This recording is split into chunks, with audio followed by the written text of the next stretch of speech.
Hello, everybody, and welcome back to another episode of the Starlight broadcast, yet another Star Wars podcast. As always, I'm Ted. Yeah, Brad. He is Brad, I'm Ted. Together. Is this episode 5, right? Yes. Yes. I believe so. Yes. Hey, Already. I said it, man. I said I'm going to celebrate all these till we hit 10. Yep. We're halfway, bro. Halfway to 10. We're already halfway to 10. That's 10 weeks, crazy. Man. That's 10 weeks. Yo, milestones. Yeah, man. Milestones. We've got like a month of episodes out. That's kind of kooky. And apparently TikTok is going to be able to go back into the App Store again. Oh, it's already back. Oh, it's already back? It's already back. We usually record these, by the way, guys, at like we sit down to record at 11:30. It is 8:53 p.m. right now. Yeah. Sometimes it happens. Yeah. Work happens, stuff happens. It's Starlight broadcast at night. Yeah. Yeah.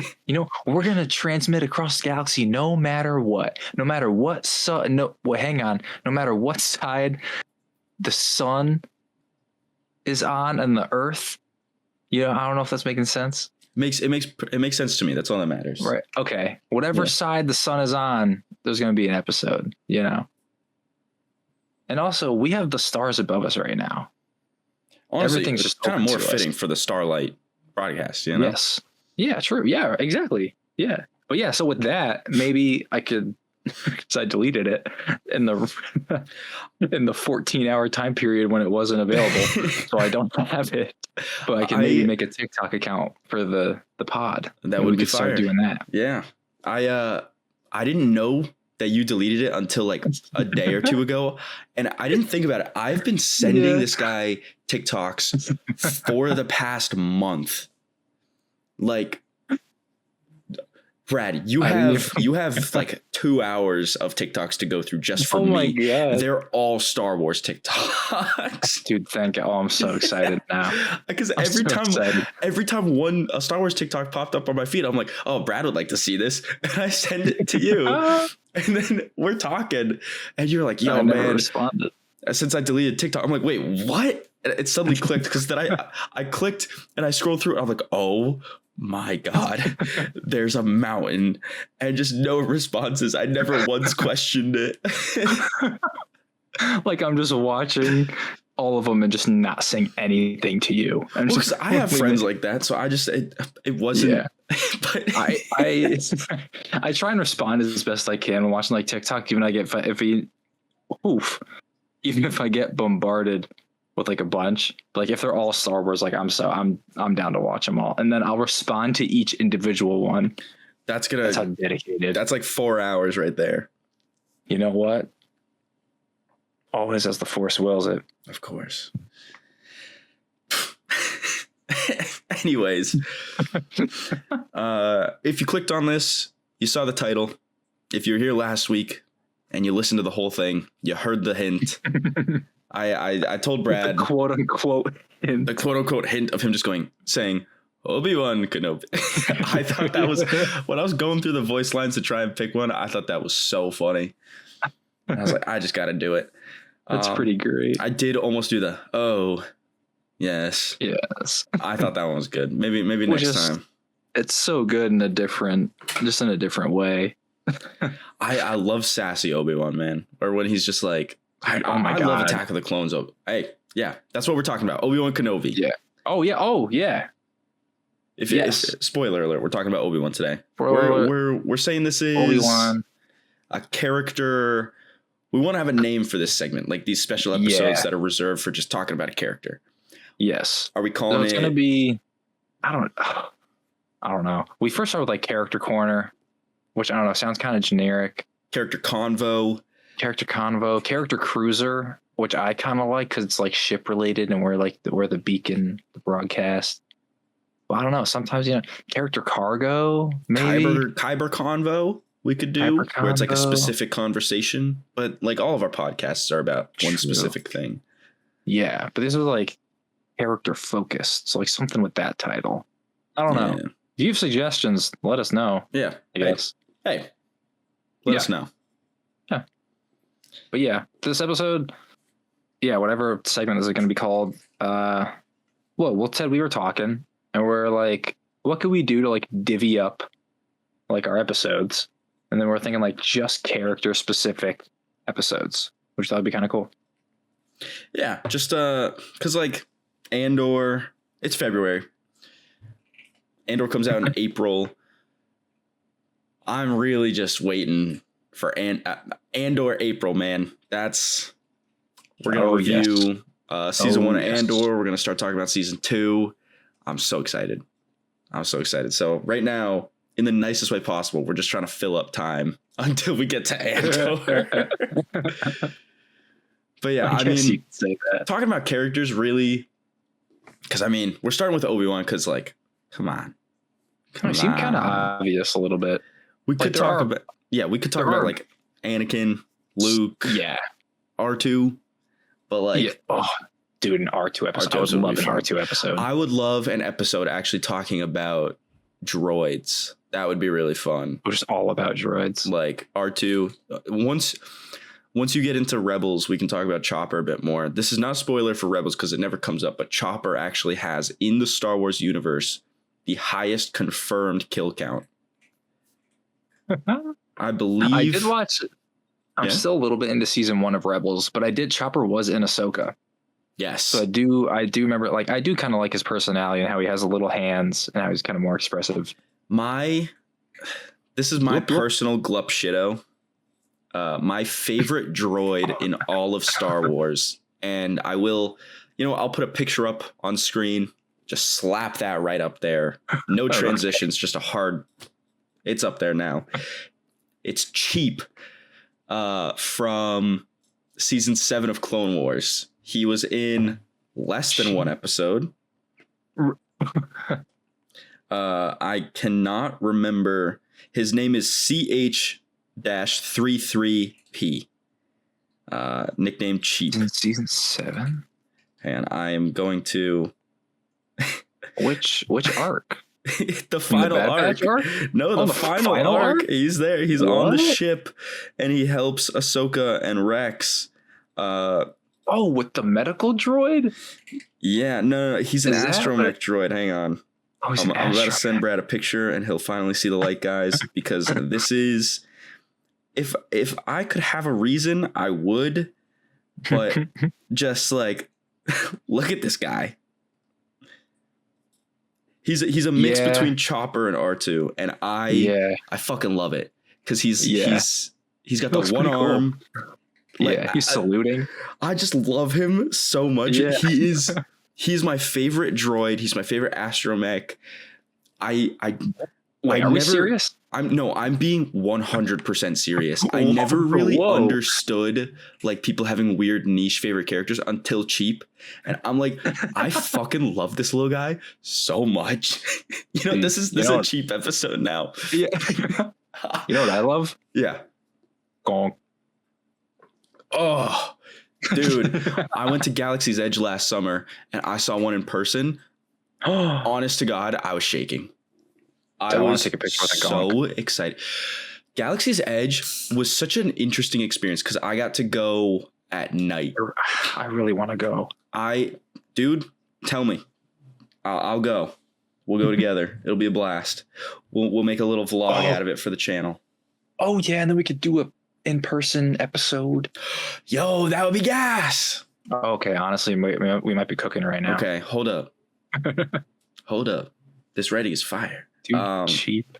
Yeah, man. But seeing an X-Wing, seeing an A-Wing, seeing like a TIE fighter, seeing the Millennium Falcon. Of course, I took pictures in front of the Millennium Falcon, bro. Like, oh yeah, had to. That was so awesome. I did the Millennium Falcon ride, the Smuggler's Run. Yeah, I heard it's fun. I was one of the pilots. Not trying to brag, not trying to flex, but we only crashed like once. It's hard because you actually control it. Yeah, so one person does the x-axis and one person does the y-axis. So it's really hard to be like in sync with them. Yeah, but it was really fun. Makes you really motion sick. It's not inverted, is it? No, it is. Yeah, it's inverted controls. Yeah, if you're on the up and down. I literally I switched with my brother's girlfriend, and I was like, I don't want to think about that. I just want to be able to go left and right, dude. Like whatever. Yeah. She actually threw up after that because Oh my God. you jostle around so much. It really does feel like you're flying. It's crazy. Like your stomach drops. It's crazy. Oh wow. All right. Super Sounds fun fun, though. though. Super cool, dude. Chewbacca was there. Like I just saw Chewbacca walking around. I love Chewie. At one point, a First Order officer came off one of the First Order ships, and then some stormtroopers were there with him. It's such a cool environment. I had blue milk. They have a fun little drink there. Yeah. I don't think I can.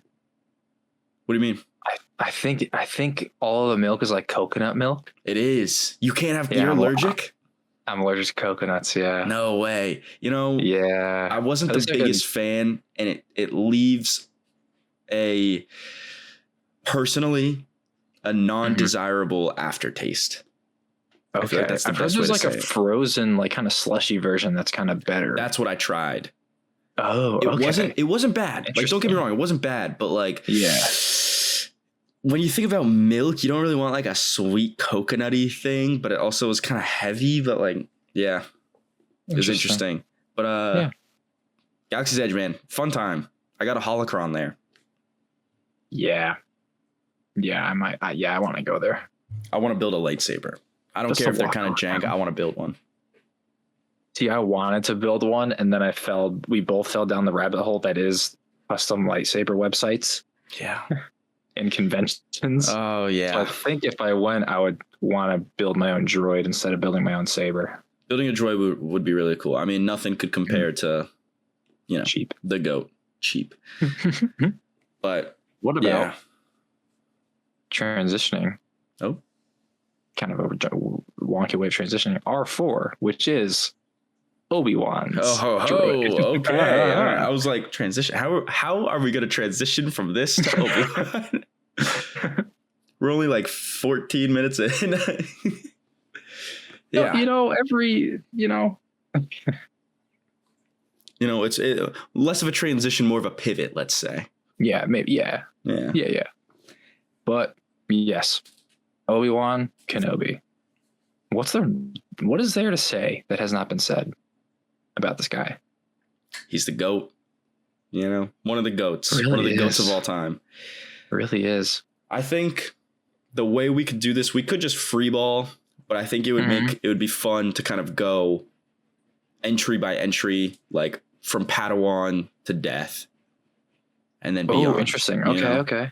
All right, yeah. We can talk about because my opinion on Obi-Wan in episode 1 is so different to my opinion on Obi-Wan in episode 2 or 3. Yeah. And then episode 4, episode 5, episode 6. Yeah. He's such a different character as time goes on. It's very interesting. And then especially the Obi-Wan show. I'm actually really excited. I just cracked my knuckles, by the way. Sorry if you heard that. I was not thinking that. That's a crisp one. So sorry. I'm really excited to talk about his character in the Obi-Wan show more so than the show itself. Yeah.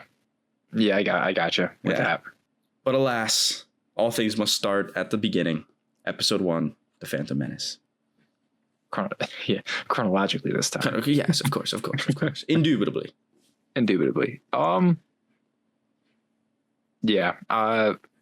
Episode 1, Obi-Wan. If you don't mind, I would love to kick things off with this. Bro, dude, take it away. Obi-Wan and the Phantom Menace. Because I've been thinking about it a lot. Because he is sort of a backseat player for a majority of the movie, especially like Tatooine. He's not part of it.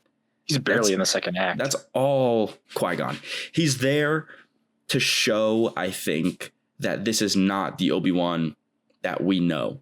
This is an Obi-Wan who is so rigid in his views. He is questioning Qui-Gon. Alliteration, guys. We love it. About his decisions compared to that of the council. He very much, the reason Qui-Gon never made it to the council is because he questioned and defied too much. And you can kind of see the seeds of Obi-Wan not doing that. Knowing now that he does make it to the council, it's like, Yeah, of course.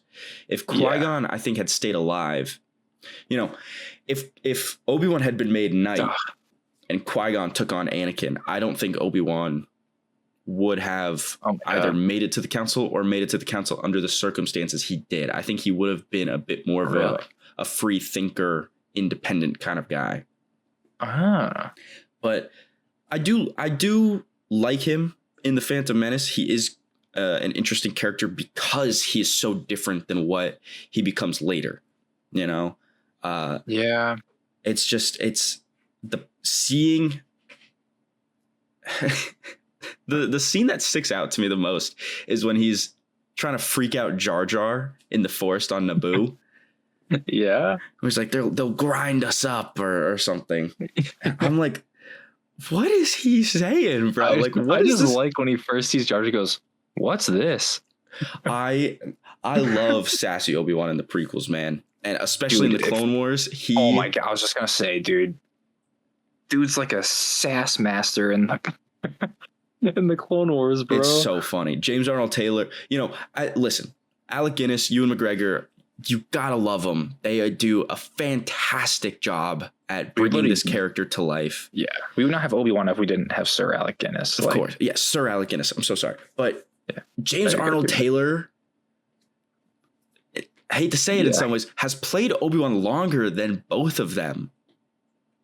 I don't even think you can deny that. 7 seasons of Clone Wars plus video games. Like how many minutes comparatively, and he was Obi-Wan in Lego Skywalker Saga. He redid all the prequel dialogue for that game and everything. He was that game's Obi-Wan. Dude, it's crazy. It's so good. You think if you want to go minutes, even by season 1, I think season 1 is 22 episodes, let's say. Probably. If Obi-Wan's in most, by season 2, then let's say, just to say Obi-Wan's in maybe around half per season or whatever. I don't really remember the first couple seasons too well. A 2-hour movie is 120 minutes. That's 6 episodes, right? Mm-hmm. 20 minutes. Yeah.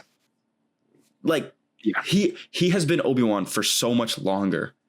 Yeah. He does such a good job. When I was reading Brotherhood, I hate to say it, I was trying to. It's really funny because for Anakin, my mind would go towards Hayden Christensen. But for Obi-Wan, my mind went to James Arnold Taylor a lot more than Ewan McGregor, because it's that sort of transitional period. And I don't know what it is about the dialogue, but it felt very true to the Obi-Wan we see in the Clone Wars, which is, it makes sense because that's the Obi-Wan between episodes 2 and 3. Mm-hmm. I really liked it. I will be speaking about Brotherhood later because I think that book was phenomenal.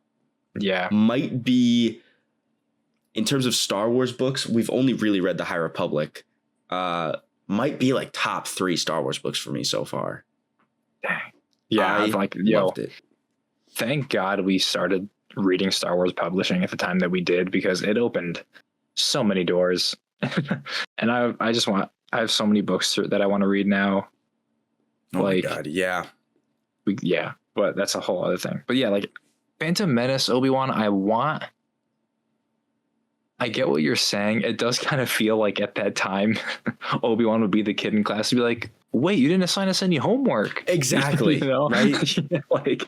He's very kind of set in the ways of he's not taking on those qualities of Qui-Gon that question everything. He just kind of goes with it. Yeah. But I don't feel like I can have too much because he's just not in it for such a big part. But then he's and of course in the third act, he's the whole fight with Maul. But I don't know. Yeah, but I get what you're saying, because it is a very interesting, different version of Obi-Wan. I feel like you could see that too, also just in his saber design. It's very simple. It's it's simple. It's not too complex.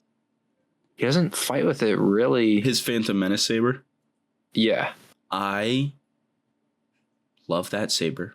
I love it too. So much. Because it's one of especially in the prequels and honestly majority of Star Wars, the Graflex and Obi-Wan's and Vader's and Luke's in the original trilogy, all of them have that big control box, which really gets in the way. Like, you have a Luke saber and you had to really figure out how to hold it specifically. That saber looks so damn comfy, and it has those. It has that nice spot of grip with the ridges for the fingers, and like, I love that saber so much. One of my favorite designs. Yeah, and also too, I feel like it conveys his kind of mental state in that movie, where like it is kind of plain. It is kind of very black and white, you know, like there is like right and wrong, and there is like if you listen or if you don't listen. And then like by the time we see his saber, like, you know, years later in Attack of the Clones, Revenge of the Sith, it's more complex. It's a thin neck. There's more parts to it. It's more detailed. It's more, you know, complicated, I think. Can I really English teacher his lightsaber real quick? Because you've got me thinking about it. Dude, yes. So Qui-Gon's lightsaber, arguably even simpler than Obi-Wan's. Sure, yeah. But Qui-Gon's saber, especially when you look at the typical designs for lightsabers in the prequel era, Kit Fisto, Plo Koon, Kia Di Mundi, those sabers all fall under a very specific style. Yeah. Qui-Gon's does not fall under that style at all. No. Obi-Wan's, to me, seems like sort of a mix between Qui-Gon's and that regular prequel style. And I really like that because you can kind of see it as like he has that Qui-Gon influence, but not much. There's some black on the grip, some on the pommel, a couple of little greebly buttons, but it's mostly just a very plain saber. Like there's nothing in the way of anything.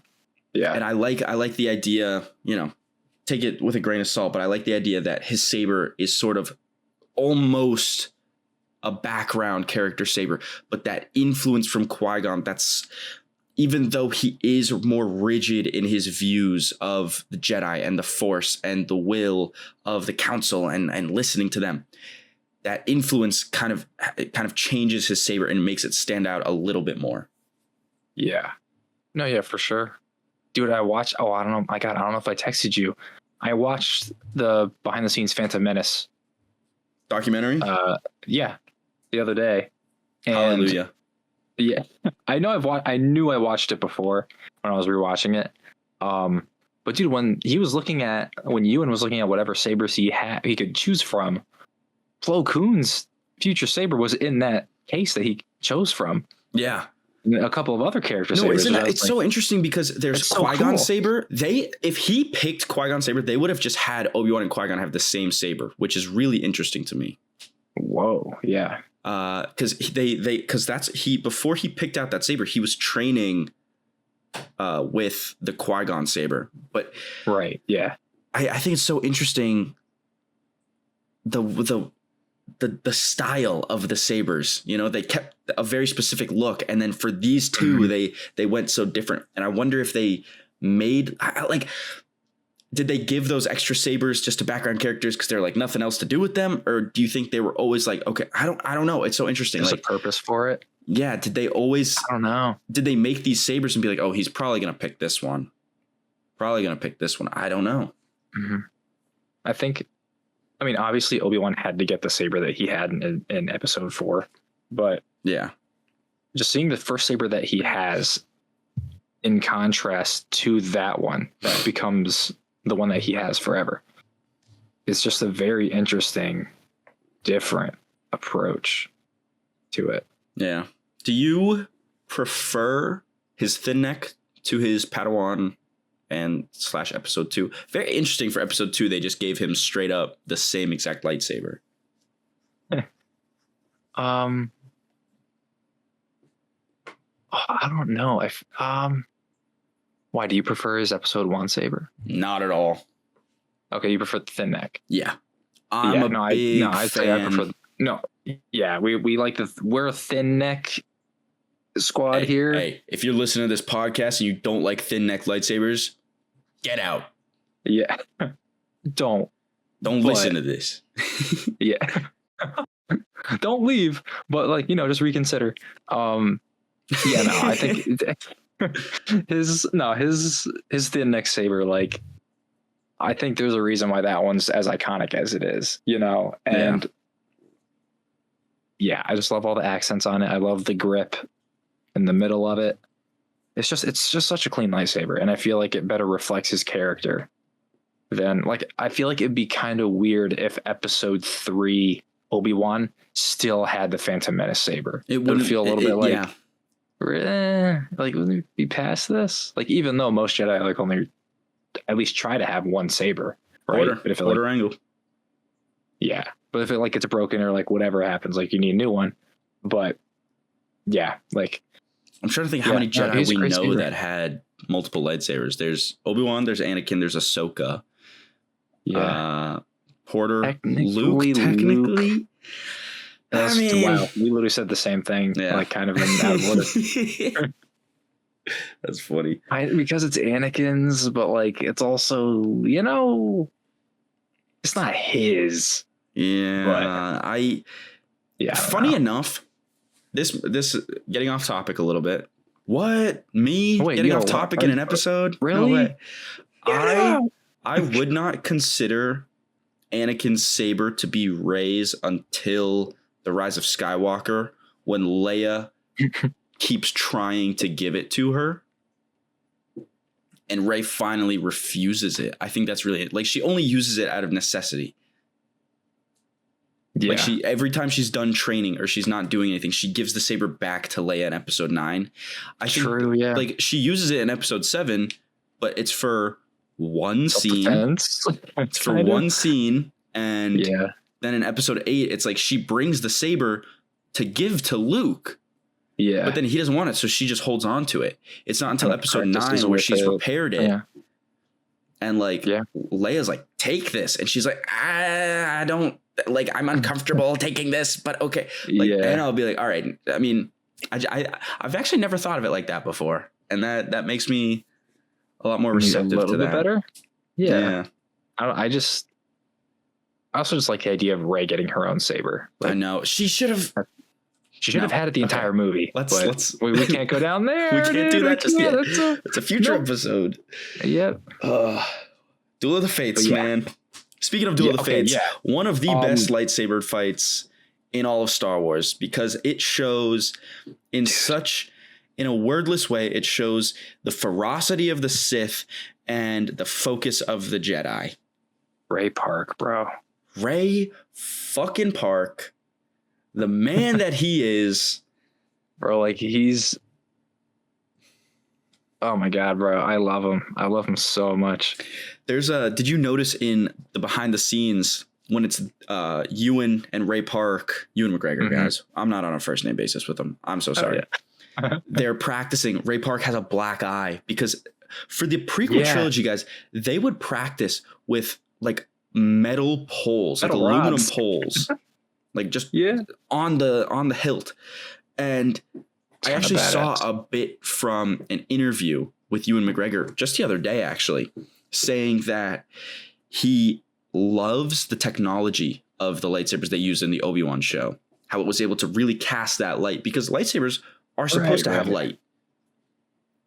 Sorry to bring it up again, in the Brotherhood book, and I know they mentioned in the High Republic, but the High Republic's just books. In the Brotherhood book, they mention the glow of the lightsaber multiple times. But then you go to the movies during the prequels, there's only one scene, I think, that has it, and you hate it. I think Yoda. Does he have that makes light? It even have less sense. No, Yoda does have light emitted because he's the only like fully CG character. They were able to just like CG it all at the same time, which is so interesting. Which is like, I don't know, bro. Like, you couldn't just do it, Yeah. Which is, so basically what Ewan McGregor said is he likes the technology, but with the old prequel sabers, they were so much lighter. So you could really wail on them, and they were fat. You could move a lot faster. Mm-hmm. And he also said that when you hit the new sabers hard, they kind of went boing, and they kind of like wiggled a little bit because it's plastic, you know, there's more give on plastic. And he just wasn't as much of a fan of that, which I think is so interesting because me personally, I would much rather be using a lightsaber that's going to feel like a lightsaber than a metal stick. Yeah, I feel like the metal stick would be like a little misleading because, well, I guess if it's lighter, it kind of makes sense. But I feel I need the light to be emitting. I feel like that would be the big thing, or it'd be like, I mean, think about that scene in Obi-Wan where he's talking to Vader, not Anakin. Sorry, and they're just both lit up by that. You say what you want about the show. That's one of the best scenes in all of Star Wars. Are you saying last episode of the show? Yes. But dude, also too, like you get the hue, like it just reflects the tears in his eyes even more. So well. Like it just accents everything. The lighting changes on Anakin's face. Oh, and yeah. I saw another clip from an interview, or read part of an interview, it was a while ago, but they said that when Anakin, I forget exactly what Anakin says, but he's like, I'm what remains or something, and the light turns red on his face. That wasn't on purpose. That was just the way the camera was moving and they were standing. Oh, it just turned red right on him, and they were like, holy shit, that looks good. That's like the coincidence version of like what happens in Force Awakens with Kylo, where it's like it just purposely goes all red, but that they're like, oh yeah, that could work. Yeah. Right. Yeah. But it's such a good visual cue. It really is. Speaking about his lightsaber. Yes. I kind of want to talk about like his wardrobe. Okay. Like his robes in the Clone Wars armor specifically. Peak. Yeah. Peak. Yeah. Hate to say it, guys, except I don't, because that it's so fun. I fell down a weird rabbit hole on Twitter of people discussing Hayden Christensen's Clone Wars attire in the Ahsoka show, and that they use the Hot Toys model as their basis for the armor, and that was a bad idea.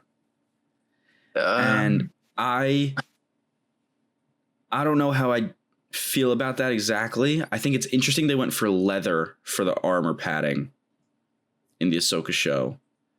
But it does kind of get like that shine, I guess. I don't know. But the real thing I want to talk about is Battlefront 2. I don't like Anakin's Clone Wars look in Battlefront 2. The skirt, no? I don't like the skirt they got him wearing. It's a lot looser in the Ahsoka show, which I like. It's very rigid in Battlefront 2. But Ewan McGregor, Obi-Wan Kenobi, Battlefront 2 model, General Kenobi looks fucking perfect. Looks really genuinely perfect. It's close to seeing Ewan in the armor. I think they were gonna. There's Hot Toys as well. There are figures of him in the armor, but I mean, I guess we'll just have to wait for Ahsoka season 2 to really see it, right? Yeah. The thing that bothers me is like I prefer Ahsoka Anakin to Battlefront 2 Anakin. Yeah. I'm nervous that I will prefer Battlefront 2 Obi-Wan to Ahsoka Obi-Wan if they put him in the Clone Wars armor, because I really hope that they just knock that one out of the park. Yeah, it makes sense. As long as they make it like a harder, more armor-like material instead of like the leathery leather. Only semi works for Anakin. It feels like armor. Like in Clone Wars, it feels like it could take damage. In Clone Wars, it looks. And my thing is, in the Ahsoka show, it's thicker than it is in the Clone Wars show. Yeah, it looks heavier. In the Clone Wars show, it's like thin, it's light, it's armor, but it's not like, life saving. It's really like it's mainly like a breastplate and like shoulder and arm pads. Really, like pretty much like your entire midsection, pretty much open. Yeah, your midsection and your thighs, and then like your shins are like covered with the armor too. But for Obi-Wan, I think Anakin had much less armor than Obi-Wan. Obi-Wan had his full arms as well. Yeah, he did. Yeah. I think because there's more armor, they need to make it lighter looking than Anakin's. Mm-hmm. I fucking love Obi-Wan's armor look. It looks so good. I love when he wears the Mandalorian armor. Oh my God. Yeah. So clean. Have you seen guys, I'm sorry if I forget how to pronounce this correctly, the Genndy Tartakovsky Clone Wars series? Is it Genndy Tartakovsky? The 2003 series? Yes. Oh yeah, I don't think I've seen all of it. I've seen like the majority of it though. Dude, it's on Disney Plus in 2 like hour-long episodes. Yeah, I think I watched the first one. Gas. In that, Obi-Wan wears clone armor, like with a Jedi cloak. Yeah. Looks so fucking cool, man. No, that looks... All right, I'm looking at it now.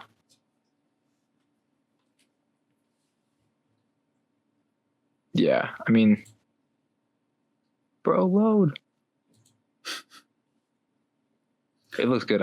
Do you like the animation style of that 2003 one? I like it for what it is. I mean, like... It's 2003, and they get that they do a really good job with the action in that show, and to its benefit, most of the show is action. Yeah, true. I just watched. I don't want to be known as this guy, but I watched the Kit Fisto segment when he's fighting underwater. Brad, you just get a Kit Fisto tattoo at this point. But it's just I'm not gonna get a Kit tattoo. I'm definitely gonna get a Star Wars tattoo. Like that. Just get his you know what, dude? Get his lightsaber tattooed. I was gonna get Luke's hilt tattooed. Like legitimately. I don't want to copy you, but I was thinking the same thing. But dude, honestly, it's not copying more so as it is just like mutually agreeing to do something awesome. You know, that's a beautiful way to put it. Yeah. But yeah, like I liked how it's very fast. Like the action's very fast and it all happens very quick. But I like how vibrant it is. But I prefer Clone Wars and the more detailed animation. It's not 2D, it's 3D, all that stuff. But yeah. Hey, I'll give you that. Hey, thanks, man. Yeah. All right, going backwards a bit, I want to talk about Obi-Wan in Attack of the Clones. Yeah, for sure. Because that is, I see Attack of the Clones as sort of making up for him being sidetracked in The Phantom Menace. Because in Attack of the Clones, he has his entire own separate detective plot line. He gets a subplot. And it is the best part of Attack of the Clones. Like, it's so good. I agree with you. Because, nothing against Hayden Christensen, nothing against Natalie Portman, nothing against the romance, because I do think it's important. It's important. That is a great way to put it. It is important. But consistently. But also Obi-Wan stuff is important, and it's generally more interesting. It is so much more interesting because there is this sort of like, it starts so early with the attack on Padme, and then he's like, oh, this dart, I can't figure out where this dart's from. Let me ask my boy, Dexter, Jetster. Dex's Diner also shows up in Brotherhood. So if you like him, go read Brotherhood. Yeah. I will be preaching to read Brotherhood to everyone. That book is so fucking good. I texted you the other day. I started listening to the audiobook. Yes, dude. And I thrilled is the word I would use. I'm Which very is also excited. Crazy. Sorry to cut you off. We found a website literally just called like wait. What? Let's not put it out there in case it's Oh. Yeah. I see. We didn't find any website, guys. Wait. Oh. Yes. Yes. We didn't find any website, guys. There's definitely not a website to listen to Star Wars audiobooks for free in their entirety. Yeah. We found a website. That's all. Yeah. Yeah. Hey, that's it. Yeah. Yeah. Yeah. But continue. Anyways, he goes to Dex and he's like, Camino? Let me look up Camino. There's no Camino? It should be right here. I guess I'll go there. Clone Army? Jango Fett? He ran away. Let me find this guy. I'm on Gina. Count Dooku's the separate. I'm captured. Cypher did. I got captured. Qui-Gon's master. I'm in the Coliseum. Oh, Anakin's here. Oh, the Jedi are here. The Clone Army shows up. Like, from Obi-Wan's perspective, this is the craziest buildup of all time. Also, too, the fact when him and Jango fight on Camino, he just gets blown up like 5 times in a row. That fight is so ridiculous. Dude, it's so whack. This is going to sound so fucking stupid, but my favorite part of that entire fight is young Boba just going, get him, Dad, in the cockpit while they're fighting. Just one aside shot. Just, yeah, get him, go. Like, oh my God, it's like in Revenge of the Sith when Palpatine's watching them fight in the beginning against Dooku. He goes like, yeah. He's, because it's like, what the fuck are you doing, bro? Like, this is your pupil. He's just reacting. It's so fucking funny. Bo's going like, yeah, get him, Dad, yeah. Let's leave. I think that's so funny. Let's go to our private viewing deck on Geonosis Arena. Yo, rest in peace, Jango Fett, bro. Yeah, it's kind of messed up how we got taken out, honestly. Did you see there's an extended version, like deleted scene version of how he got taken out? And the VFX wasn't like completed for it, but people have completed it. He gets his arm chopped off, he gets stabbed in the leg, and then he gets his head cut off. Dude, oh my God, was that all by Mace? Yeah, it's the smoothest combo I've ever seen. I would not mind watching that. But oh my God, wait, did I ever tell you about this? Just reminded me about something. What's that? So like this is the Obi-Wan episode. We're kind of going all over the place. We are. We're 44 minutes in. Back in high school, senior year of high school, me and my friends, me and like one of my other friends, we had a class project that kind of started this trend where we would just print out a bunch of pictures and just put them on each other's lockers. So we had a study period, first period of the day in the library.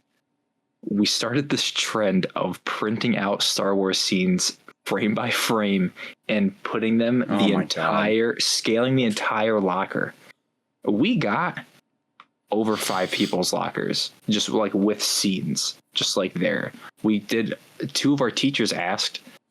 One teacher's door, we did the Death Star exploding, Death Star 2 exploding, and Star Killer Base exploding. But one of my friends' lockers had the Mace Windu Jango Fett decapitation. That's funny. That's good. But it was a good time. Dude, yeah, fucking. But yeah, it's a brutal way to go out. Anyways, back to the star of today's show. I love Attack of the Clones Obi-Wan because you can tell a decade later he is still having such a tough time mentoring Anakin, and Anakin seeing Padme. Yeah. This is the first time that he's acting out, like legitimately acting out. He says, I forget the line exactly. I'm a fake Star Wars fan, guys. I forget what he says when they're talking to Padme, and Obi-Wan literally looks at him and goes, "What?" Like he's not used to Anakin. Perplexed. He's not used to Anakin talking back to him like that. Not at all. And I don't know if I mentioned this fully earlier. I'm so very much of the mind that Obi-Wan was ready to graduate from being a Padawan. Oh my God. Here, I just sent you. That is beautiful. That's so fire. Obi-Wan was ready, very much so, to graduate from being a Padawan to being a Jedi Knight. Yes. He was not at all ready to take on an apprentice. No. No. And I think some of the reason why he became such a diehard like member of the council for so long, not member of the council, but like, follower of the will of the council, is because he was not ready for Anakin. There was still lessons for Qui-Gon to pass on. And you could say that Obi-Wan was not ready to become a knight because Qui-Gon still had those lessons to pass on. But I think Obi-Wan needed to have the presence of Qui-Gon in his life, in the sense that Anakin and Obi-Wan had each other in their lives after Anakin was made knight. But Obi-Wan also needed this opportunity to forge his own path in the Force and really find himself in the Order, which again, you see happen in Brotherhood for Anakin. Guys, I don't know how many times I can say this. Go read Brotherhood. It's kind of unfair to Obi-Wan. It is. A little bit. He doesn't believe that Anakin is the chosen one. He does not think that Anakin should be part of the Order. The only reason that Obi-Wan takes Anakin under as his Padawan is because it is Qui-Gon's dying wish. Yeah, literally. Like, and dude, talk about, and also too, this actually transitions into something nicely. Mm-hmm. The trauma that Obi-Wan has, but also like losing Qui-Gon, but losing and having what he did with Satine that we find out later. Oh my God. Bro. Dude, it's so tough, dude. When she admits that she's always loved him, and he says, "Had you said the word, I would have left the Jedi Order." Yeah. Dude. You know how much weight that carries? For Obi-Wan. The man who is so committed. The man who's so committed to the Jedi that he staked out for 19 years in near isolation on Tatooine. Mm-hmm. Just to watch over his fallen brother in arms kid. Not even his own kin. Like, but think about it, if it's his brother's kid, Yeah. Like, that's what bothers me is I understand Owen's point of view, especially because they don't know that Anakin's alive. They say it in the Obi-Wan show. He's like, he must be trained. Oh, like you trained his father. Like, he is bitter. He does blame the Jedi for the death of Anakin because he doesn't know the full story. And they don't know that Anakin's alive as the monster of the galaxy. In a perfect world, Luke would have grown up saying Uncle Ben or Uncle Obi-Wan. Uncle Obi. Aw. Aunt Ahsoka, however you want to say it, and Uncle Obi-Wan. Aunt Soka? Come on, dude. Aunt Snips. Auntie Snips. Aw. That hurts. Dude, imagine if Leia grew up seeing Ahsoka. Unstoppable. Oh, dude, like, talk about a power duo. If Ahsoka trained Leia. Damn, bro. If Ahsoka trained Leia. I mean, if Ahsoka trained Luke or Leia, or both. Either. If Ahsoka trained either of the Skywalker children, it would have been crazy. I think we mentioned it last recording, which is now a future episode, but which we'll explain later. Ahsoka, there needs to be some scene in a book, a comic, a show, a movie, a flashback. It doesn't matter. We need to see Luke meeting Ahsoka, because how dare you just throw that to us in Book of Boba Fett? I don't know why they chose that show to have like 5 crucial things happen in. Listen, here's I'm gonna give Lucasfilms the plot to billions of dollars. Make a TV show or movie or anything. Have Ahsoka and Luke, whatever. Just cast a new guy as Luke. Just cast somebody as Luke. Don't use deep fake CGI Mark Hamill, because like then you have to go through the whole thing. I listened to some clips from that episode today, and his voice isn't bad, but it's like you can tell it's not a real person. You know, you can tell there's filters and AI, and not the kind of AI that's blown up now, but like, yeah, oh yeah, just cast some, like, whatever. Obi-Wan, episode 3, Obi-Wan, gas. Okay, real quick before we get to episode 3, Clone Wars and Brotherhood. Let me actually focus on Brotherhood. I brought it up a lot. Let me just get let me get it out of the way real quick. We're nearing an hour. I don't care. Nah, Brotherhood does such a fantastic fucking job at bridging the gap between the student master relationship that we see, the bickering that we see between Anakin and Obi-Wan, and that camaraderie, the joking, the elbowing, you know, that brother bond, you know. We see, like, it is so good. There is I remember I quoted this specifically to you. I don't have the book on me, but there's a moment where Obi-Wan says, like, the amount of times on this mission that he has thought, if only Anakin were here. Anakin has opened up Obi-Wan so much. He was necessary to Obi-Wan in so many ways that Qui-Gon was necessary. Not in maybe the exact same ways, but in ways that were just as impactful to Obi-Wan's character. Obi-Wan, the rigid, code adhering, you know, except for when he was a Padawan and Satine and whatever, needed Anakin's rambunctious ambitiousness, his drive to improvise, to adapt. He needed that to grow beyond what had come before. You know, in Yoda, Anakin was known to just never have a plan and just wing it. Exactly. And the reason I said Yoda is because Yoda trained Dooku, who trained Qui-Gon, who trained Obi-Wan, who trained Anakin.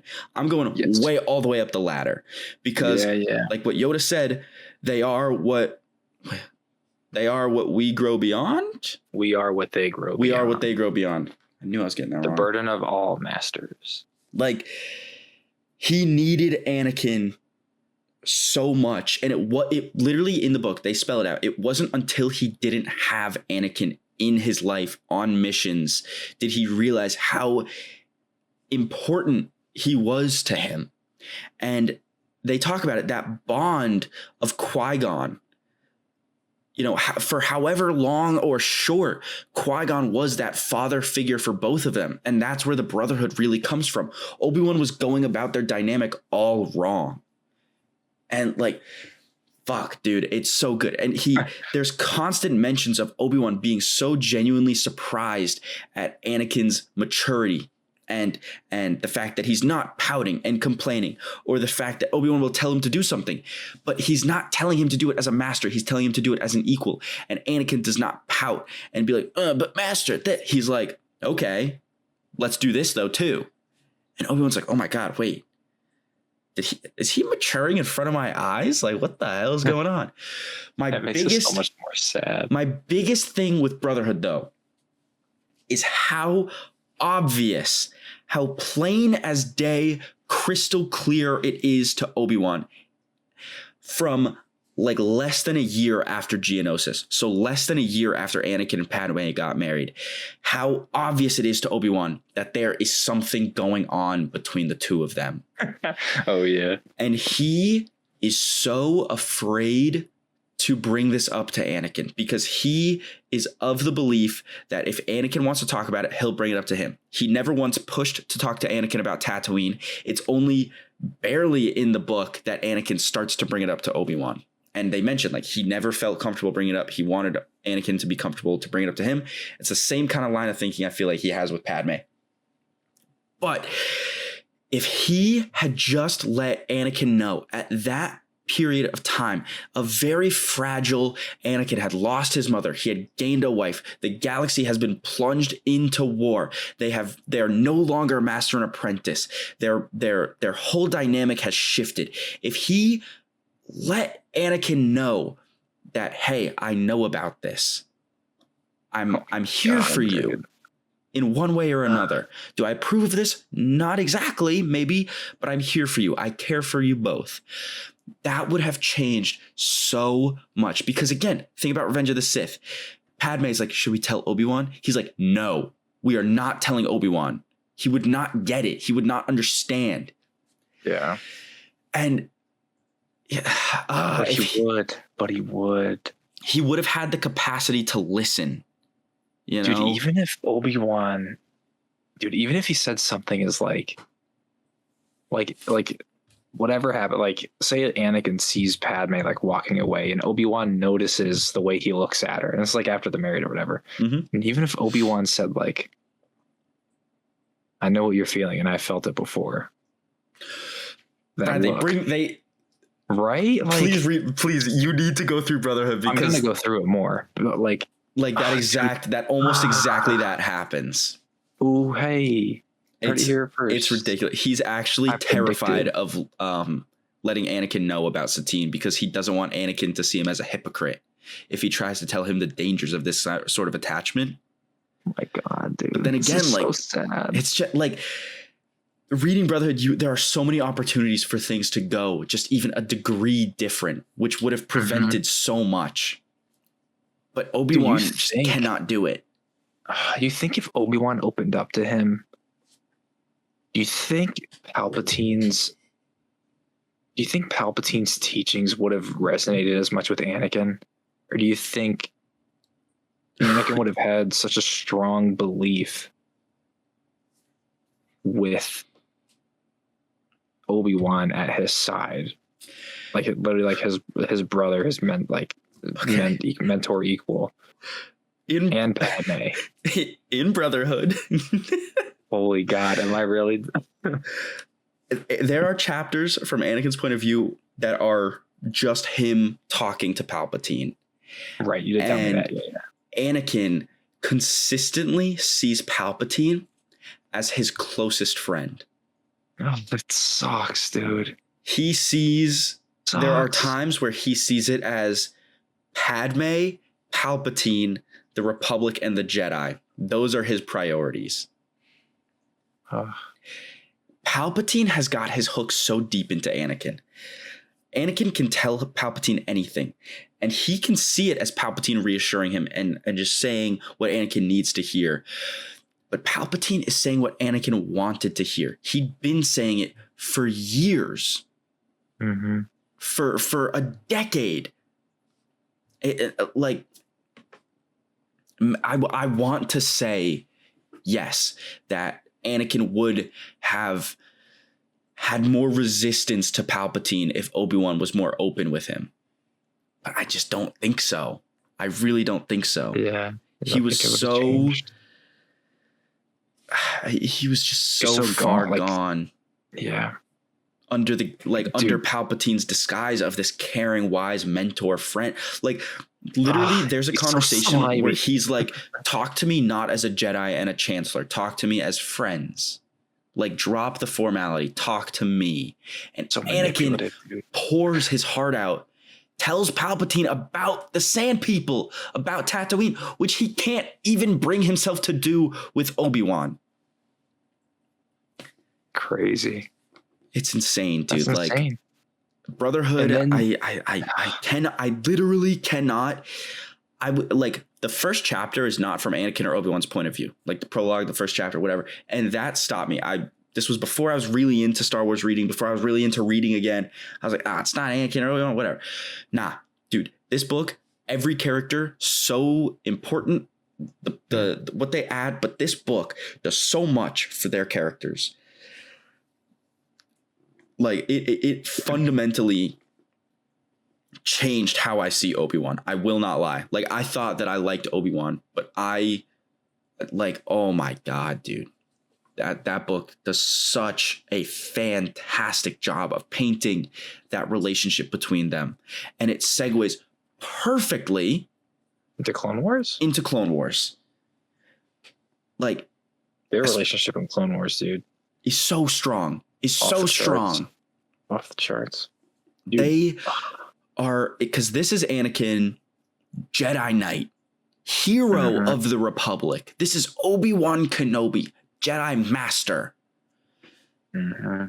Their dynamic throughout 7 fucking seasons, 6 seasons really, because season 7 doesn't really have a ton of Anakin and Obi-Wan. Ooh, yeah. You know?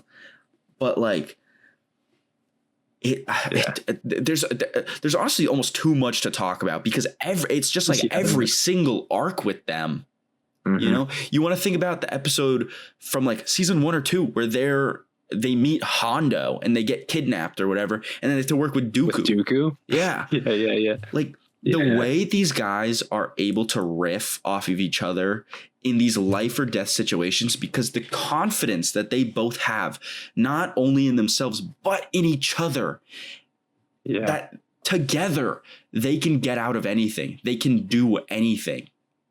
Dude, that's why I feel like it's so important it makes the arc even more important, where Obi-Wan fakes out the death and goes undercover as the bounty hunter. One of the most important arcs in Clone Wars. I feel like with that, having that after everything you're telling me that happens in Brotherhood that I have to get to, dude, it just further just splits them. It splits Anakin. It further just not even just splits it catapults his view of the Order into another direction. No, completely. Because that's season Obi-Wan, 4, right? I believe, but just Obi-Wan's, again, he's doing it for the mission. He can't tell Anakin, but like, dude, if he just let Anakin know, like if he just trusted in him enough to just like tell him, and Anakin wouldn't change it and just kind of let it go through with the plan, I think it would have been different. But it's the fact that the Order knew that he was going to do this, and they faked his death, and Anakin didn't know about it. One, like, it shows, I guess, again, Obi-Wan's willingness to or lack of willingness to talk to Anakin about stuff, but of just also his blind trust in the Council. They tell him to do something, he doesn't question it. Yeah. Think about this. They tell, listen, they're right on this one thing, telling Anakin to spy on the Chancellor. That's just fucked up. Not knowing that Palpatine is a Sith Lord, that is fucked up. Like that is, and it's Obi-Wan telling him to do that. It's like, dude, Anakin, like, this is a very important mission. Anakin. You should be very proud of yourself for being selected. I'm a Jedi. It's not spy school. This isn't what I'm supposed to be. They were not brought up and trained to do espionage. No. And it's like you said, like in Brotherhood, it's Anakin has that knighting ceremony, but it's less of him becoming a knight and more of him just becoming the general in the Clone Wars, of just becoming a soldier, of just becoming an errand boy for the Republic, rather than a Jedi Knight. The Jedi Knightness you have with Ahsoka, and then he teaches that, and then she gains those qualities for him, and whatever happens there. But it's that fundamental coming into knighthood as a Jedi during the time of war. It's just going to be different. And I feel like that just further fits in. Oh my God. I love how they touch on that idea in the Ahsoka show. Yeah. Because they are supposed to be peacekeepers. Yeah. Then they're soldiers. But and I rewatched actually for this. I was looking at Maul and Obi-Wan meetings. Oh, and we should talk on that for a minute, shouldn't we? The one in Clone Wars where he for the first time again, where Maul shows up. Dude, it's sassy Obi-Wan. Maul comes up, stepping on top of flaming wreckage. And he's like, "Oh, it's so crazy. You know how long I've been waiting for you?" How I'm paraphrasing, but how my anger has fueled my life and wanting to see you dead. It's so fucking nuts, dude. Obi-Wan's like, "Do I know you?" or something like that. It's like, dude. And then he brings up Qui-Gon. He's like, so it is you. And just like that initial denial, but I think he totally recognized that it's Maul. Yeah. He just doesn't want to believe it. He doesn't want to believe that the man who killed his master, who he cut in half and watched fall down a precipice, is back again. And then he even resorts to working with Ventress to fight against him and Savage. Doesn't he use a red lightsaber in that fight? He does. Yeah. That looks so cool. He's like, yeah, this is not my color. And then he uses it, but then he gives it back to her or whatever. But you have Maul the whole time goading him in the fight. And you see it. He gets angry. He swings that saber hard sometimes, and he's just pissed because he's talking about Qui-Gon's memory and how he killed him and how Obi-Wan's weak and all that. And it's like, it just informs Obi-Wan characters more that he is still passionate. Like, and he's not just he will follow the order and what they want, but he will also, on occasion, for the people he cares about, follow his heart and do what he wants to do there. You know, like, do you think Phantom Menace Obi-Wan would have like taken Asajj's saber, a red saber, and like fought? Be like, what the? Never. What? No, but like at that point, he's like, he has to do what he's got to do. Even him, like right after Qui-Gon killed, when he's arguably at the, like, you would give him the most leeway for being his most angry, most irrational. He would not pick up a red saber, I don't think. No, and dude, he chops a man in half. That's insane. We didn't even talk about how severe that is. It is crazy. Like, did you know that's, I think, the first or second time Maul blinks in the entire movie? Yeah, because he has like, what, 5 minutes of screen time before Duel of the Fates? Yeah, and his eye contacts were so uncomfortable it hurt to blink. Oh gosh, which I think is so sad, like, but so funny. Yeah, again, go Rey. But yeah, dude, just everything with Obi-Wan and Maul and the Clone Wars. What do you have to say about it? I just think the Maul and Obi-Wan dynamic is so perfect. It's fantastic. It's fantastic. Say that again. No, I'm just. If only we had 2 more people here, then that would be fantastic, and there'd be 4 of us. No, whoever's listening, never watch Fan4 Stick. Watch it 16 times in a row, and then you'll understand it's great. I really do love the Obi-Wan and Maul dynamic, because this is Obi-Wan at his most confident as a Jedi, you know, mm-hmm. and Maul just is such a vengeful, hateful, spiteful, rage-fueled, he's a rabid dog, monster that you can't help but like him in the Clone Wars, even when he does the most atrocious, unspeakable, disgusting acts. Dude, when I think he says something along the lines of like attacking Obi-Wan's heart, and he kills Satine in front of him. Dude, like, oh my God, like, this dude watches his master die in front of him, them all. Years later, he watches the love of his life that he would have left the order for die at the hands of Maul again. It's also crazy to think he lost his master and the love of his life. Mm-hmm. Never once wavered with the dark side. Yeah, like, we've seen that. Just a little push and they're gone. If Obi-Wan was alive during a different time period,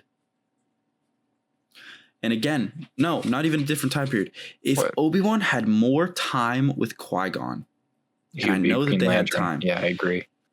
He would have been the perfect Jedi, because to have that resolve in yourself and the light side of the Force, to see that happen to you, Anakin wouldn't have been able to stay on the light side. If he watched Padme killed before his eyes, without a second thought, he would have. His mom, by the way. Yeah, after, and look what happened right after his fucking mom died. Yeah, immediately slaughters and the children too. Slaughters an entire village.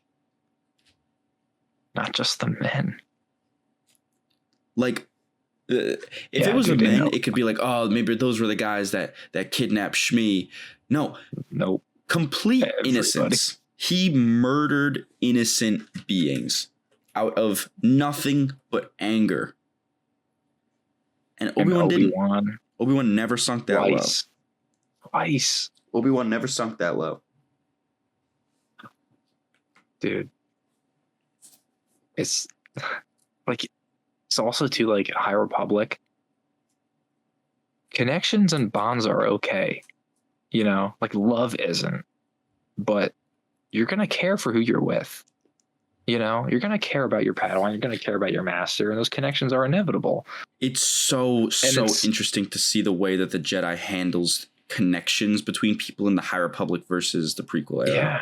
Dude, prequel era is just so far gone and misconstrued that, like, you can't even, like, how, like, I don't know if it was in the High Republic book or something. I think, I don't know if somebody said it, but it's like, how do they expect us to grow up and have a master and that we're going to train with and spend time with and expect us not to get connected to them?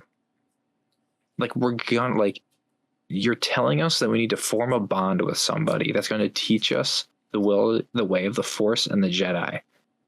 But then when a time comes that, like, we probably won't see them again, if something's going to happen that we just can't breathe. I feel like that's a Comac thing, right? It's Comac, right? Yeah, I think it's Comac. I so hope that is, because I'm gonna be so happy for us if it is, because if we were able to peg that just off of how it sounds, I definitely paraphrased it. It wasn't word for word. That's also, the writing is so strong for the High Republic. If we can if you can sort of remember a quote from a character and we're like, we know who that is.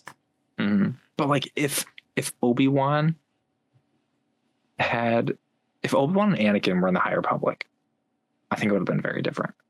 Very different. I think, like what you're saying, I think Obi-Wan would have been the perfect Jedi. Obi-Wan is the Stellan Gios of the prequels. We'll have to see what happens to Stellan. At least. I'm saying, like, in terms of the order, in terms of Jedi Order poster boy. Yeah. I'd say so. Well, like, yeah, man. I think if there was no Clone Wars. Yeah.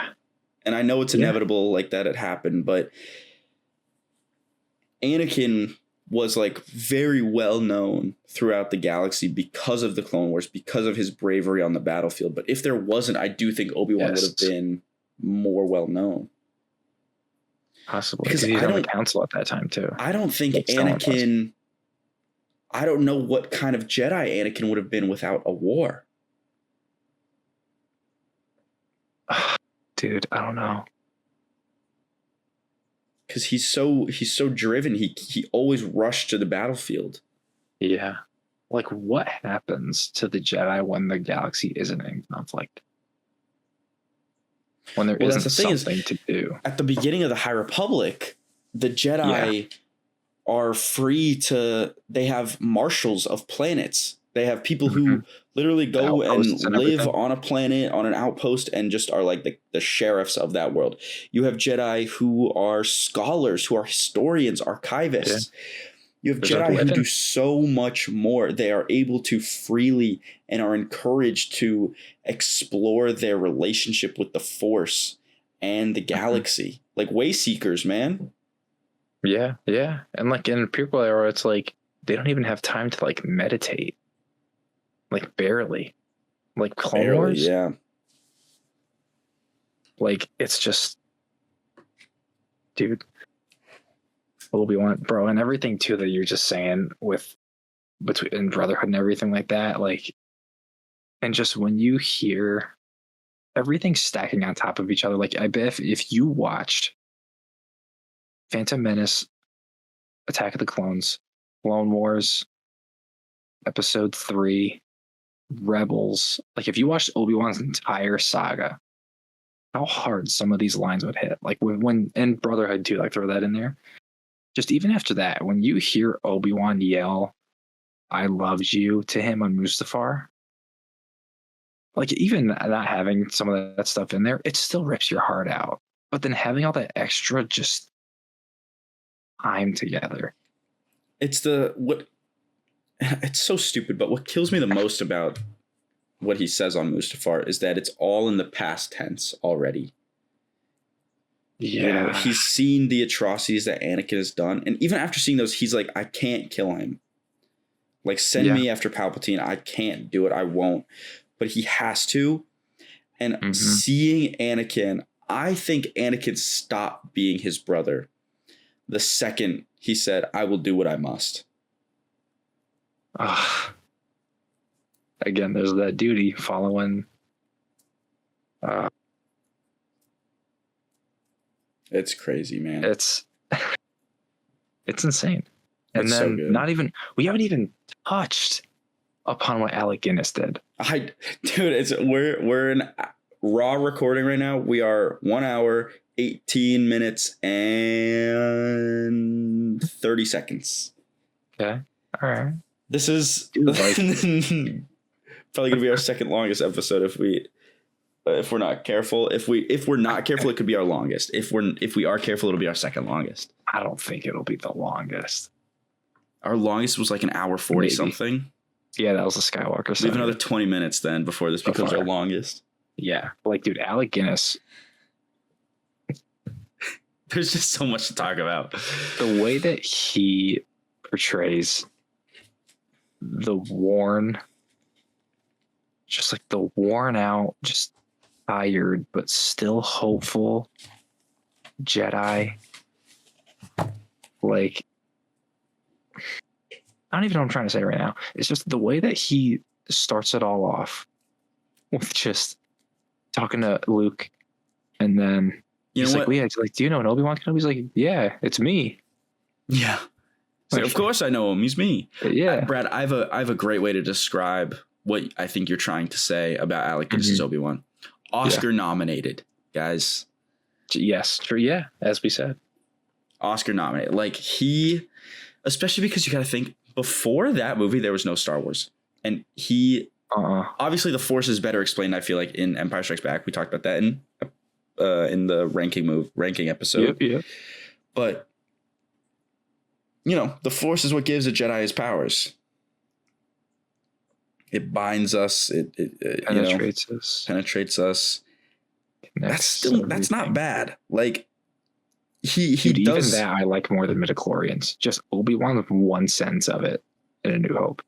Yeah, I mean, midichlorians connects us. I don't know anybody that likes midichlorians. I won't lie. If you do, good for you. I don't. I'm not that big of a fan.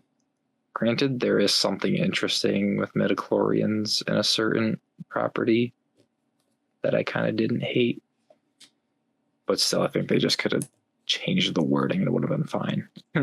Yeah, but it's kind of dependent on it. So I'm going to be vague, but you'll know what I'm talking about at some point. Okay. Yeah.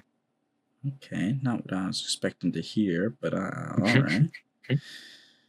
Now you got me curious, making me want to binge TV shows. Oh, interesting. I don't know why you would do that. But yeah, Alec Guinness.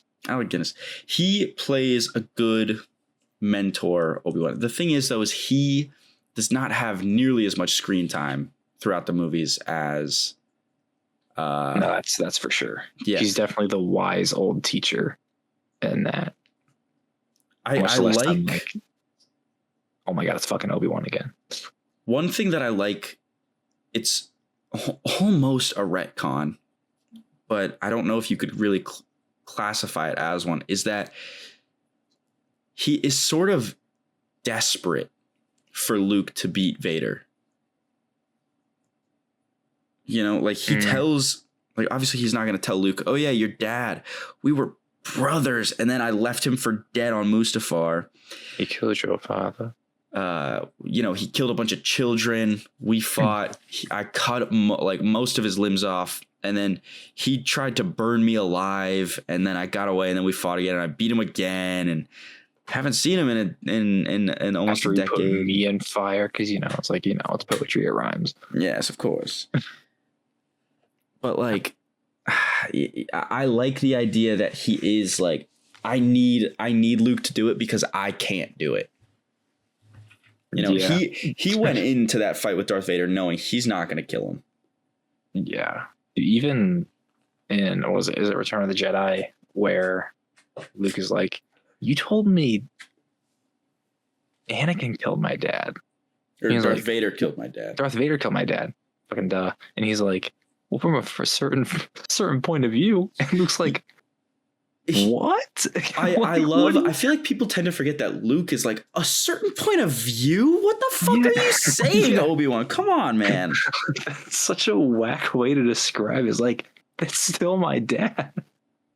Yeah. But like, I get what Obi-Wan is saying. Like, I think I agree with what you said with like the moment he said, I will do what I must, like that brother bond is just immediately broken. Yeah. And that is the moment where Obi-Wan sees Anakin and Vader as two separate people. Definitely by the end of Mustafar. Like, Vader killed Anakin. He doesn't fully realize Anakin's dead until the Obi-Wan show. Until the show, yes. Which is so crazy. It's that sense of like Vader killed Anakin. Like, that's that. Like the Padawan I had the night that I was with, he's gone. But then even in Obi-Wan's show, Anakin tells him, he's like, you didn't kill Anakin, I did. Which is like, dude. Oof. That line, it's so interesting because it's I don't think he means it this way, but it very much absolves Obi-Wan of this guilt that he's been carrying. Oh yeah, I was just gonna say, dude, he feels so much guilt in that show. Like, so much of the show and his character, the only time that he acknowledges his connection to the Force is when he's trying to reach Qui-Gon and get guidance. Mm-hmm. Otherwise, he's not using it. And like, it's so hard to put into words sometimes how you feel about a character and a scene and writing. And but that shit is the shit, dude. Like, oh man. I don't love some aspects of the show, but I'm very much a fan of the journey that Obi-Wan as a character goes on. I think from where he starts to where he ends. The main issue with the show is that I get you have to have an A and B plot, but don't give the B plot more time than the A plot, and don't take away from Obi-Wan and Anakin. And the show kind of did that sometimes. Yes. That's why people thinks it should have just been a movie. You have that one interaction between them and have whatever happen. But like, I know people also didn't like young Leia. I didn't mind seeing young Leia with Obi-Wan and how she kind of looked up to him. It kind of works with the beginning of A New Hope, how she already kind of knows him and stuff like that. If you wanted to tell a story, this is all I'm going to say, and then I want to move to something else. Yes. If you want to tell a story about an Inquisitor that survived Order 66, make it a separate thing, not the Obi-Wan show. Yeah. Have a supporting character, not a main character, really. Yes. Not because I don't think it's a good story to have an Inquisitor hunt Vader from the inside, but because it's just not the place for story. It just it's just very out of place. Was not the place for it. I just couldn't get into it. And I know there are people who do really like that whole plot line, and I don't blame them because it is an interesting plot line. I just personally am like, it detracts from what I came into the show wanting. The fans are mad because the show is called Obi-Wan Kenobi. and you took a lot of his spotlight away by giving this other plot a lot of time. Yeah. Your fans are mad because they didn't get as much Ewan McGregor as they wanted. And that's really it. And the writing in some episodes is kind of iffy. But then you have some writing in the episodes that's really good. It's just a mixed bag. But you have Ewan and Hayden coming back. And the scenes that they have and the dialogue that they share is great because they act it as if no time has passed between Revenge of the Sith and that show of recording it. Like, they are that in tune with these characters and those states of mind. Yeah, they both crush it. Oh my God, dude, it feels like second nature watching them interact. Yeah. Like, it's crazy. It's so impressive. It's so impressive. It is. I feel like that show again proved why we love Ewan McGregor's Obi-Wan. That emotion when he's talking to Anakin, like the guilt, like the sadness, like the lost hope. The hope that he has for Leia and Luke, but is he mourning a past that he never got with Anakin, you know? Yeah. And he's looking to Qui-Gon for guidance. He's looking the man that he pledged essentially his life to with taking Anakin on as a Padawan right after losing Qui-Gon. He's lost. And it's just, dude, it's just, I wish we just had more time with that story of just him, a Jedi just defeated. And I know that like we see that and like whatever else. And like the originals, the Jedi are barely even a thing anymore. But like seeing what was once a great Jedi in Obi-Wan and just seeing a shell of the man with years past, to see him confront Vader and work through that trauma. It's, yeah. I don't know. I think it just needed more time. But again, it's still, it educates the character. It only further exerts why everybody loves Ewan McGregor and the character of Obi-Wan. Honestly, man, I was like trying to think of anything to add to that, but you fucking went off, man. That, yeah, thank you. Yeah, I very much agree with all of that, man. He's just, as a character, he is so complex, layered, complex. He has had so much happen to him, and his conviction stayed. Of all things, like even when he was depressed in the desert, that mindset of I must protect him for the future. Yeah. You know, for the sake of the Jedi. And he's telling, like, he sees that other Jedi. He's like, no, stop being a Jedi. Hide. It's just, we lost. Just he's doing all of this to try, like, same episode, right? He's like, the boy must be trained. He's I remember I was listening to a Friends of the Force episode about the Obi-Wan show. Not even in prep for this. Yeah, man, Friends of the Force, great podcast. The most positive people you'll see or hear.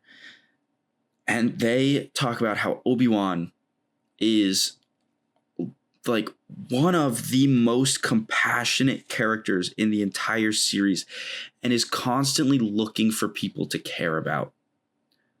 And that's his biggest issue in the Obi-Wan show, is that he is trying to teach himself to not care, but he can't do it. That's why he says no to helping Leia. But then he can't sit with that. He goes back and he has to help Leia. He has to.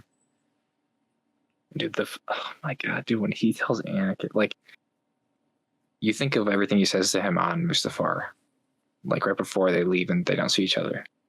And then he sees Anakin again, and he just tells him he's sorry. Oh my God, yeah. For everything. His reaction, seeing God. Anakin under the mask. Yeah, it's after he slices it open, right? Yeah, where he's like, it's like the air's been sucked out of his lungs. He's like, Like the wind It's knocked almost out, like because he was fighting Vader, and it wasn't until that moment where it's like it hits him. He's like, I raised this kid. Like, we were brothers. Like, I'm sorry. Yeah. I failed you. He says it on the duel on Mustafar. He's like, I have failed you, Anakin. I have failed you. Yeah. Yeah. And he lived with that. Yeah. He never really dissipates. Yeah. Probably until like their fight in the Death Star. I mean, at that point, he is so disconnected, Anakin, from Vader, which is so interesting because Luke proves that Anakin and Vader were the same. Yeah. Oh, man, I'm excited for a Luke episode. That's going to be interesting. I cannot wait for a Luke episode. But yeah, dude, Obi-Wan, he's tragic. He's funny. He's lovable, sarcastic. He's sassy. He's passionate. He's flawed. He's flawed. He's imperfect. He's overly trusting. He's, what am I trying to think of? Closed off. He's so many things. He's the GOAT. He is. He is.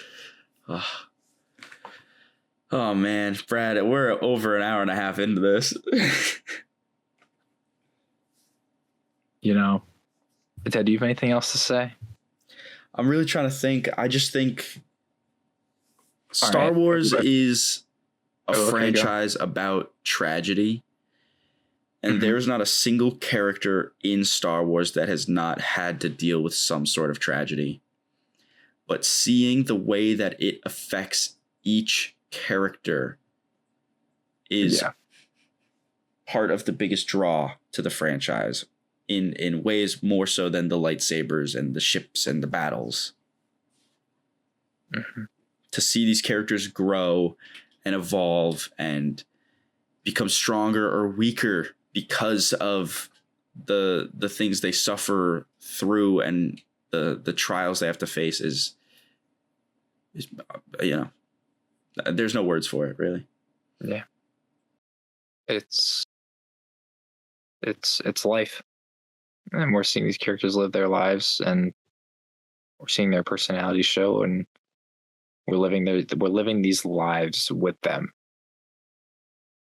to the point where we literally in the book you're in their head, and it's just there's no, I feel like there's no better feeling than that, than just these characters are just so real, you know. Mm-hmm. It's great. That's the power of art. That's the power of fiction. That's everything, you know. Yeah. All right. Fuck.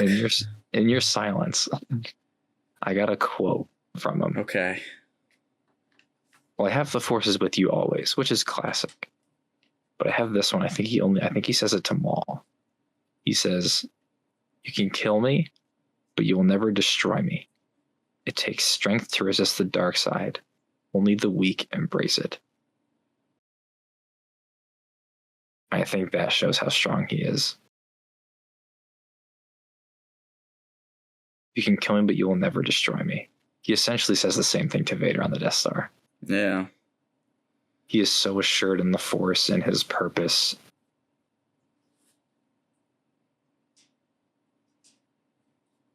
I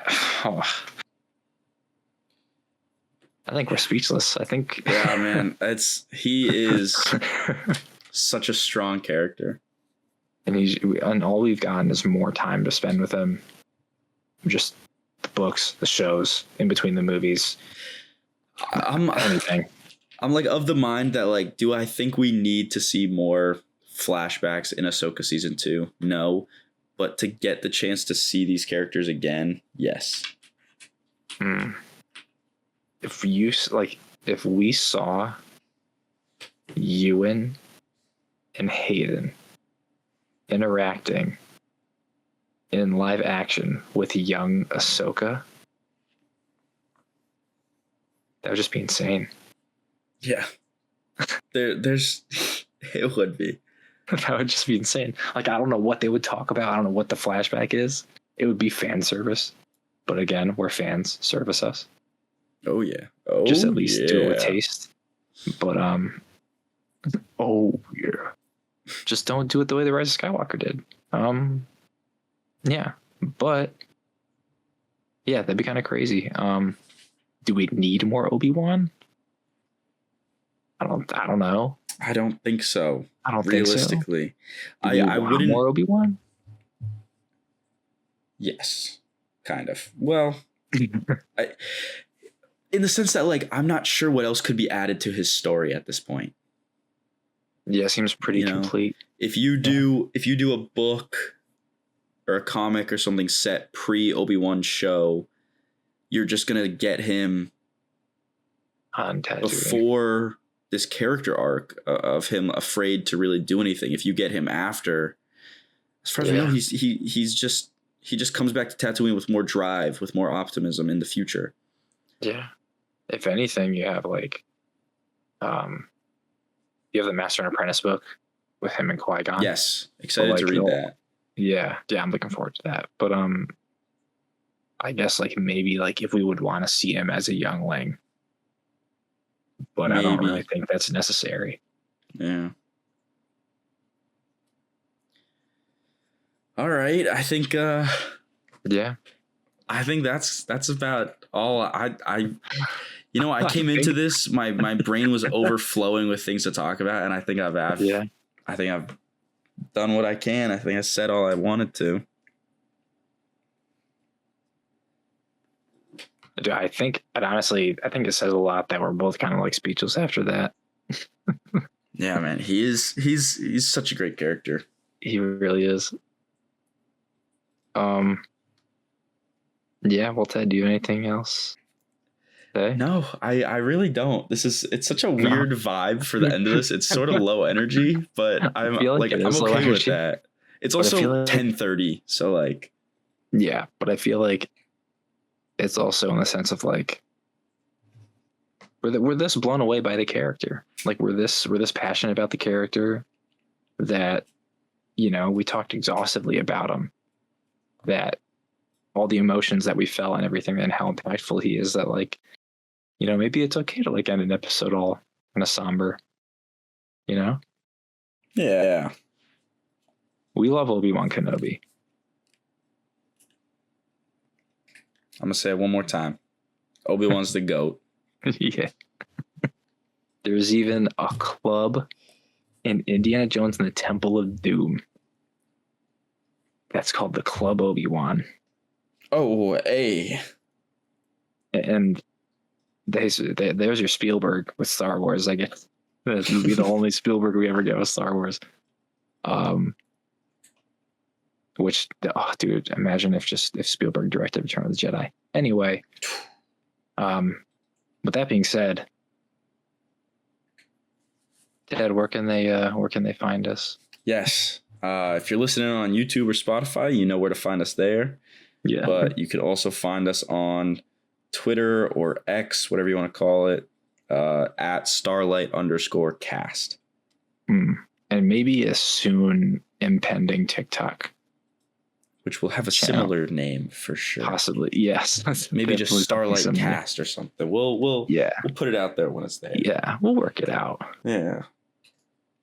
But all right, with that, thank you all for listening. Have a good day in the galaxy.